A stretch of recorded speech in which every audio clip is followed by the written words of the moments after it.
Always with the attack defenders. I think it's like.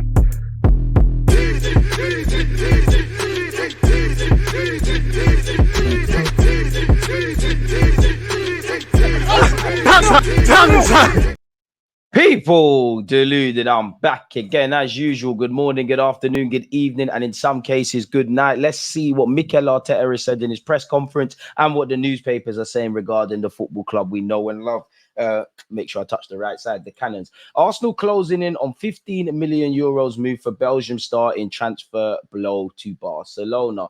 Arsenal are closing in on a 15 million euro move for a young Belgium star, Arthur Vermeeren, in a transfer blow to Barcelona, according to reports. It's thought that the Gunners could wrap up the deal in the upcoming transfer window, with the La Liga side Barcelona set to miss out on a player they identified as a key target. Arsenal are convinced that the 18-year-old Vermeeren is able to adapt to Premier League football without any issues, and he would cost them around 15 million euros, in brackets 13.1 million pounds, according to reports. He currently has 53 appearances at senior level to his day. He has been called up to the Belgium international squad, and he currently plays his trade for Royal Antwerp, where he has played in the Champions League, and has probably been a rising star in the last 18 months, people. As stated, he's earned his first cap. He can play in a traditional holding role as well as a box-to-box midfielder, and from what I've seen of him, you know, the temperament, he doesn't look like an 18-year-old who's got less than 100 appearances. Very high technical level, and is not overawed, people. And you can see why he's been linked with a lot of clubs. Now, I've been saying it in January, we need a midfielder or two. Obviously, the experience doesn't go in favor of him. Obviously, his experience doesn't always come from age. It comes from literal experiences, but you'd have to probably give him time to adapt in January. But for me, bring the man in if possible. If I'm completely honest with you, it needs to be done. Moving away from that, we have been linked with strikers. David Ornstein has actually said he expects our next significant move to be for a striker. Arsenal are lining up a move for 20-year-old Benjamin Sesko, and understood to have sent scouts to monitor him this season. RB Leipzig values Sesko at just over 40 million, with Arsenal confident they can win any race to secure his services. He's just got to Leipzig, but again, you know, just because we're scouting and looking doesn't mean there's an impending move. Obviously, we're looking at strikers, so it makes sense that we're keeping ourselves up to date. Speaking of strikers, allegedly, Ivan Toney has confirmed to Brentford that he would like to leave once the January transfer window opens, with Arsenal and Chelsea interested in signing the 27-year-old. I would take Toney, but for these 65, 80 to 100 million shouts, it's a bit crazy. He's got 18 months left on his deal. He's made it clear he wants to leave, allegedly. He's got a new agent and things like that. But surely this is something that clubs wait until the summer, unless there's a deal, emphasis on deal, and a price that's too good to refuse, really. I personally think Brentford are pricing him out of a move, and they'll do business in January. I can't imagine they know they're going to get 100 million. I don't think anyone's prepared to spend ridiculous fees on Ivan Toney, to a point, with the fact that, you know, he's not up to speed. He's not, the quality's there, but in terms of form, hasn't played for 8 months, people. So let me know your thoughts. Don't forget to like, comment, and subscribe as well. His manager, Thomas Frank, has said, I hope Ivan Toney doesn't leave in January. I want him to stay, and Ivan is happy to stay. He's happy at the club. Whatever happens in the future is impossible to guess, but I'd love to have Toney here forever. And he's previously said he believes his striker is one of the best in the world. Only Haaland, Lewandowski, and Harry Kane can lay claim to being better than him. And he said he believes he's worth 100 million. And to be fair to Brentford, I think they're in a strong position with the striker market. Obviously, it's been dented by the contract, but with the striker market being where it is, and Ivan Toney fairly established, being an England international now, I think they're within their rights to demand a high fee. Romano has poured cold water on Aaron Ramsdale to Chelsea. I understand Aaron Ramsdale is currently not part of Chelsea's list as a new goalkeeper. No negotiations are taking place now. Now, some reports say that he is of interest to Chelsea and he could make the move, and I couldn't begrudge him if he did want to leave to join Chelsea, and he reckons that he could take Sanchez's spot rather than David Raya's. I don't think it makes sense. I personally, hot take, and I've got no evidence, I think he'll be a Newcastle player next summer, personally, people, because I think he could take Nick Pope's spot. Newcastle, they'll love you. You know how their fans get, and their project. That would be the one for him, in my opinion. 1 minute, Kiwior is linked with Sevilla. He's been linked with a move back to Italy. AC Milan are looking at Arsenal defender Kiwior and Bournemouth defender Lloyd Kelly. Apparently, they're making progress where Lloyd Kelly is concerned.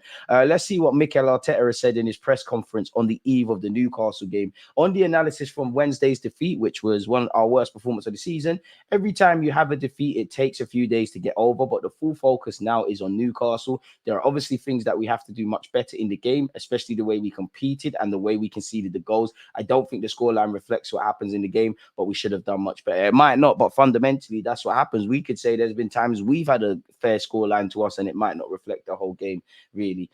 He then went on to say every game is different to the previous one and you have to be at it. If you take your foot off the gas in any action in this league against this type of opponent, you get punished. It's as simple as that. So you have to give the standards the maximum level if you want to keep winning and winning. We have another training session, so there's a possibility, but I don't know, when asked about injured players returning. Speaking of injuries, Smith Rowe, we all know he's going to be out for a few weeks. Nothing has changed. As I said, I think he'll be out for weeks. How long will determine in relation to how he progresses in the first few weeks, especially. It's a big blow because he was getting some momentum and some minutes, and we're starting to get the meal that we needed, but unfortunately he's going to be out again. With the injuries you're seeing in midfield, it could have been an opportunity for him. On resting Martin Odegaard, we have tried to offload him a little bit because he had a little issue that he was grumbling with. He felt much better in the last few days and scored off the bench, did more than Fabio Vieira, and we gave him a few minutes against West Ham, which was good to see, and his contribution was really good. He'll train today, and if he's fine, he'll be ready.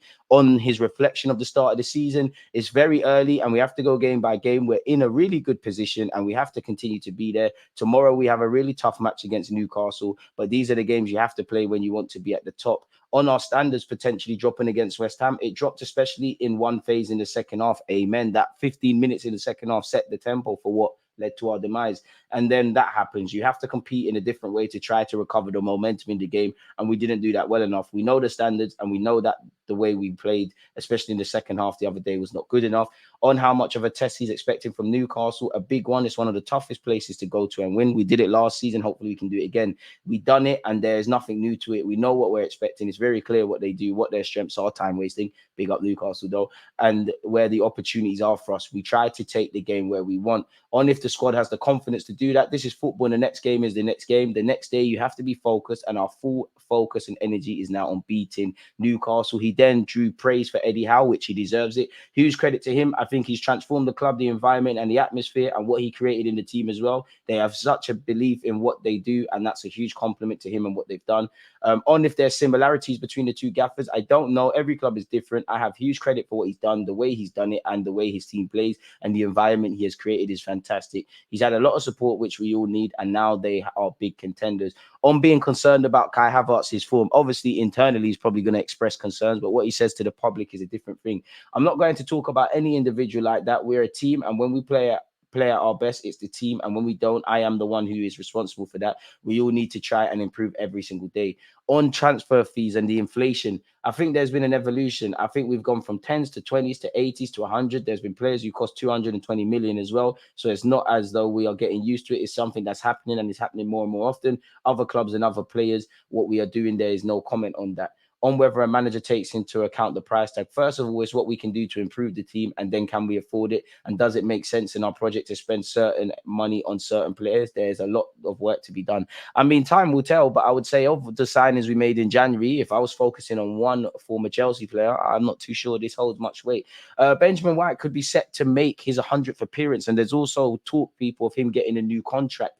I think he's progressing in the right way in the last few years. He's had a little bit of a difficult start, which is normal because it was a big jump with expectations. He started to play as well in certain different positions, but I think he's shown a lot of determination and courage to overcome that. I think he has big personality. I think he copes with pressure really well. He has a lot of qualities. He gives us different positions. He's been a key player for us. On a new deal, though, Arteta kept his cards close to his chest. We're always trying to keep the squad in a healthy position in any way, and the club and Edu especially are working on that. On different players in the squad, he's a really good character in his own way, and the way he is, the way he presents himself, but he loves football. The way he trains every day, the way he applies himself is top, and we need players like him. On Gabriel Jesus being back after the international break, people, I cannot guarantee that. We are trying to get his recovery done as quickly as possible. I said that it would be weeks, but it's difficult to put a time frame on it right now, which isn't what us Arsenal fans want to hear. On injuries being disruptive, is football. It's what happens. He hasn't had a lot of injuries. It's true that the loads he's had in the last few weeks compared to what he's done in the past, even when he was at City, has been very, very different. Maybe that's why the injuries. He's still adapting to it. We've lost 4 big players in the last few weeks, but it's the challenge we have throughout the season. Eddie Nketiah is closing in on 100 appearances as well. He has earned that right. We tried to explain to him what his role is in the team and the opportunities he would have like any other player in relation to his performances. The fact is, he has played that many games is because of his own performances and the reasons he's given us to trust him. On our improved away form, belief and then performance. First of all, be so convinced that you can go to Newcastle and fully believe you're going to win the game. It has to be really clear what you have to do to achieve that. Then obviously quality and talent to get the players that we need, and that's down to the players. On the void of Xhaka, granted, was a key player. He played nearly every game for us, and we knew that it was going to take some time, just like it took him some time, especially when I changed his role. There are a lot of questions about it, and then he has evolved in a great way, and it will happen the same. Big up Miles, Lewis Skelly, and Ethan Nweri for being called up to England's under-17s for the World Cup, people. We're not going to spend time on that, but big up them for being called up. Hopefully they follow Smith Rowe and the Fodens and the Brewsters, and I believe Hudson-Odoi, and claiming that for England at international level. On playing at St James's Park, which is a nasty ground to go to if you're a visitor. When you play football, you want to play in those atmospheres, like going to Sevilla. You know what you're going to get. It's an incredible privilege to play in those great grounds. Amen. You have to embrace the moment, enjoy it, and go for it because it's worth it. These are the arenas, you want to be tested in. Obviously, St. James's Park is a great atmosphere. The last two things he said, what has happened in the last 5 years is unprecedented. It never happened with the amount of points and the level of teams. Now the amount of teams with that level is increasing. That's why comparing to the past is a waste of time. It's very different to what it used to be, and that puts the demands of what we do every day in a different scope. On Spurs has arrived, we said they are there right now, and they're where they need to be on merit. So that's that, people. So in relation to Mikel Arteta's press conference and everything we've covered in the papers, that's all there is, people. So yeah, let me know your comments. Like, comment, subscribe, share, boost the YouTube algorithm and engagement. Again, we kick off at 4:30 p.m. UK time. I'll be live from 3:30, an hour before kickoff to, watch the game with you lot. So yeah, you lot stay blessed, stay safe. One love. You always use that active when defending. I think it's like